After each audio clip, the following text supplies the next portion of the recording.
전략 세우겠습니다. 코스피 코스닥에 좀 차이가 벌어져 있습니다. 오늘도 대형주 위주로의 강세 흐름 만들어지는데요. 시장 분석하면서 전략 알아보죠. 절대전략 토마토 투자클럽 김정수 전문가입니다. 안녕하세요. 네, 안녕하세요. 반갑습니다. 정석투자 김정수 전문가입니다. 네, 오늘의 핵심 메시지, 오늘장 한마디 어떻게 정하셨어요?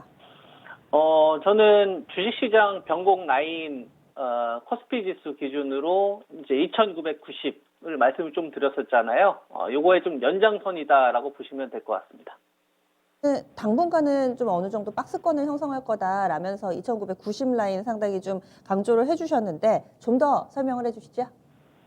네, 지난 절대 전략에서 제가 제시해드리고 있는 코스피 지수 기준은 이제 2,990선. 요것이 붕괴가 되었다면 반드시 좀 회복이 되는 시점에 여러분들이 공략을 하셔야 된다라는 말씀을 좀 드렸었죠.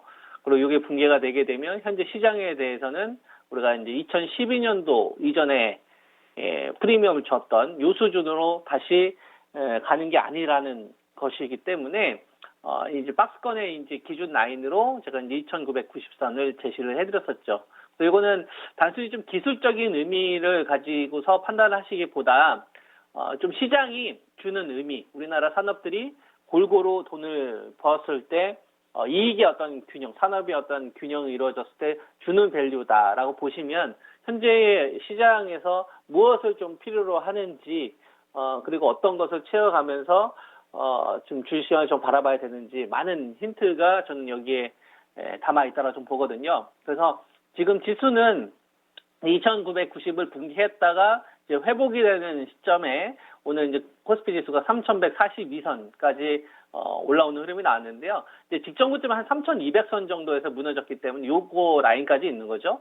그러면은 요거를 이제 돌파할 거냐 횡보할 거냐 요걸 신경 쓰기보다는 2,990선 이상에서 계속 있을 거냐를 신경 쓰는 게 훨씬 낫다 이거죠. 왜냐하면 2,990선 이상에서 유지를 해준다는 얘기는 박스권을 계속 유지를 해줄 테니까 현재 시점에서 밸류 부담이 없거나 모멘텀이 점점 큰 녀석들 테마만 여러분들이 좀 자제하시고 공략을 하면 되겠다 이렇게 이제 말씀을 좀 드리고요.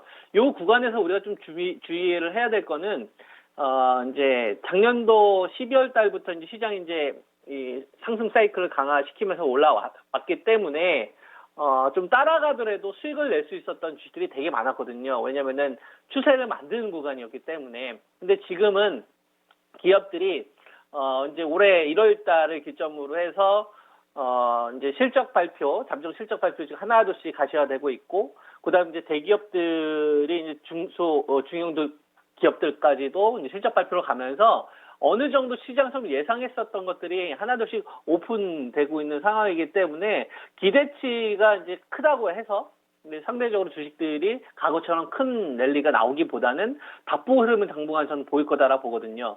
그러니까 우리가 이번 구간에 박스권에서 했을 때 제가 자율주행이라는 키워드와 그다음에 이제 코로나19 위탁이라는 이 포인트를 잡아드리면서 여러분들한테 똑같은 조정이 나오면은 현대차그룹, 그다음에 LG전자, 그다음에 하이닉스, 삼성전자 이런 걸 공략하면 된다고 했잖아요.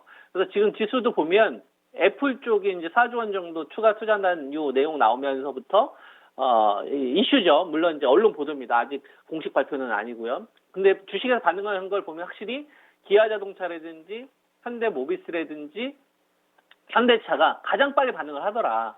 그러니까 자율주행이라는 키워드의 반응을 빨리 하더라 이거예요. 여기에 이제 LG전자까지 반응을 하더라. 그러면은 우리가 이런 식으로 시장을 바라볼 수가 있겠죠. 주식시장이 급락한 다음에 반등이 나올 때 계속 주도주 역할을 어떤 애들이 하냐면은 자율주행이라는 키워드를 가지고 있는 녀석들이 하더라.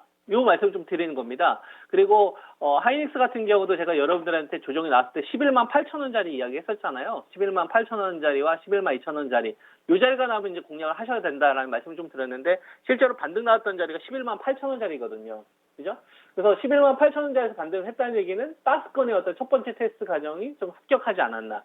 그러면 이런 주식들이 이 가격대에서 반응을 한다는 얘기는 여기서 새로운 랠리를 만들기보다는 돌린다. 이 자금을 돌린다.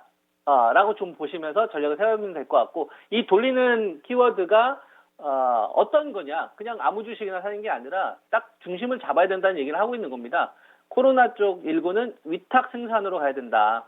여기에 플랫폼이 붙는 거고 여기에 자율주행 관련된 키워드로 대형주들과 중형주들을 보면 우리가 시장에 대해서 어떤 변동성이 뭐 정말 크게 나왔잖아요. 뭐 지난주부터 해가지고 한 200포인트가 순식간에 왔다 갔는데 그 구간에서 우리가 딱 타켓이 정해진다 이거죠. 어느 쪽을 해야 되는지가.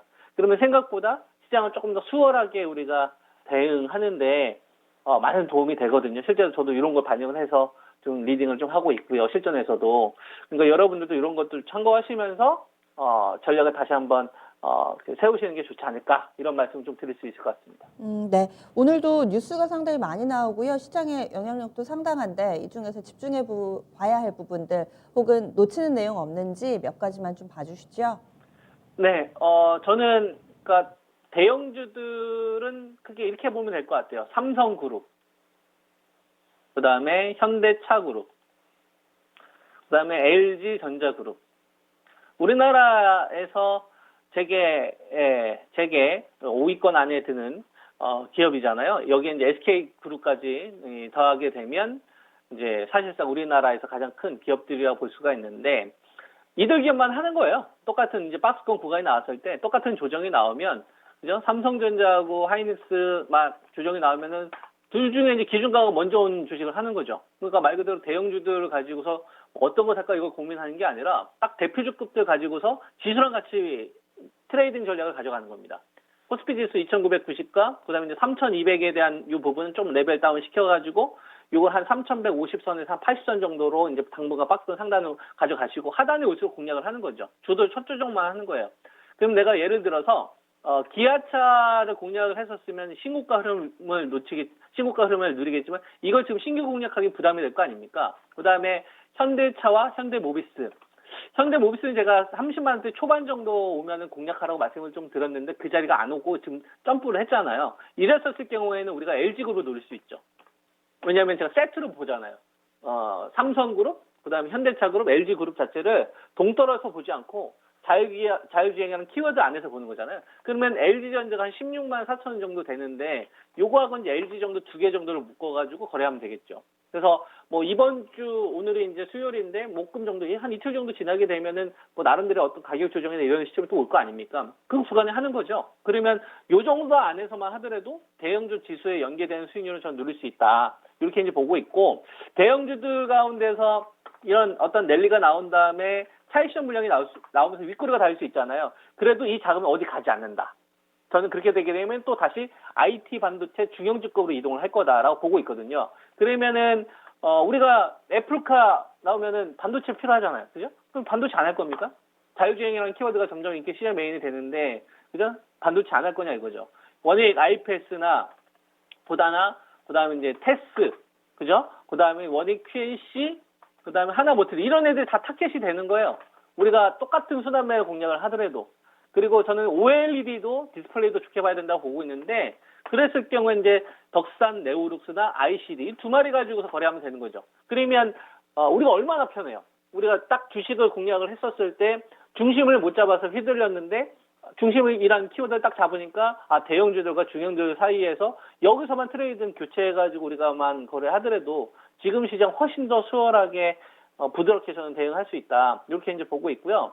그리고 이제 5G 관련된 부분들이 계속 시간이 좀 지연되면서 횡보름이 길어지고 있다 보니까 투자가분들 입장에서는 좀 많이 지칠 수 있다라고 좀 봅니다. 우리가 이제 5G C밴드 쪽 관련된 주파수 종매 이후에 이제 재할당 관련된 이 부분들이 한 2월 8일 정도 나올 건데요. 어제자 기준으로 보면 노키아 쪽 관련된 매각 이슈들이 좀 나오더라고요. 그리고 뭐 네이버, 그다음에 뭐 삼성 SDS 이런 업체들 있잖아요. 세종텔레콤 이런 업체들 같은 경우도 이제 민간 기업이 좀 참여할 수 있다. 그죠? 5G 통신망과 관련돼서 민간 대역으로 이런 재료들이 하나둘씩 나오는 걸로 봐서 좀 긍정적인 투자 심리로 좀 바뀔 수 있는 요인들이 만들어질 수 있다고 봅니다. 그래서 뭐 항상 말씀 좀 드리지만 KMW가 움직임이 나오면 저는 5G도 언제든지 일어설 수 있다라고 보고 있고요. 지금 지지리 궁상이 오히려 히어로가 전 될 수 있다. 그러니까 이 5G와 관련된 부분들은 뚝심 있게 여러분들 전략을 저는 이어가야 된다고 보고 있고요. KMW가 좀 약간 상징적인 주식이다 보니까 많이 말씀을 좀 드리는 거고 중형주급 쪽에서는 미리 좀 터진 애들도 있습니다, 사실. 뭐 삼지전자 같은 경우도 보면은 뭐 5G 중계기 쪽 LG 쪽으로만 하다가 테슬라 부품 납품되면서 20도 이제 움직임 시세가 좀 많이 터졌었고요. 그다음에 이 안테나 쪽에서는 이제 그 인텔리안 테크 같은 경우에는 이제 위성통신 쪽 관련된 부분, 최근에 이제 우주항공 관련된 부분이 더해지면서 이 랠리가 지금 한번 나오고 있는 이런 흐름들도 좀 보이고 있고, 그 다음에 이제 메탈라이프 같은 경우는 이제 RF HC 이제 자회사인데 이 메탈라이프 같은 경우도 보면은 똑같은 5G 내에서도 얘네들이 하고 있는 게 이제 반도체 쪽, 화학물 반도체 쪽, 이 GM 패키지 쪽을 얘네들이 담당하다 보니까 그 부분 건드리면서 시세가 터진 거거든요.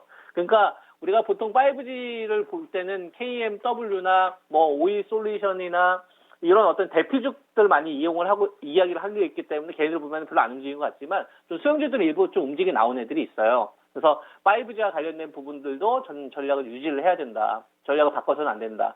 이렇게 이제 좀 보고 있고, 자율주행과 관련된 부분들은 아마 통신칩 쪽 관련된 부분들이 부각이 봤었을 때 조금 더 움직임이 나올 것 같아요. 그때까지는 조금 약간 답부분이 조금 더 진행이 될 것 같고, 이런 거 보면서 포트 균형을 좀 잘 맞추는 게 지금 투자하시는 분들의 입장에서는 좀 현명하지 않을까, 이런 말씀을 좀 드리도록 하겠습니다. 네, 오늘 말씀 고맙습니다. 네, 감사합니다. 네, 지금까지 토마토 투자클럽 김정수 전문가와 함께 절대 전략 해봤습니다.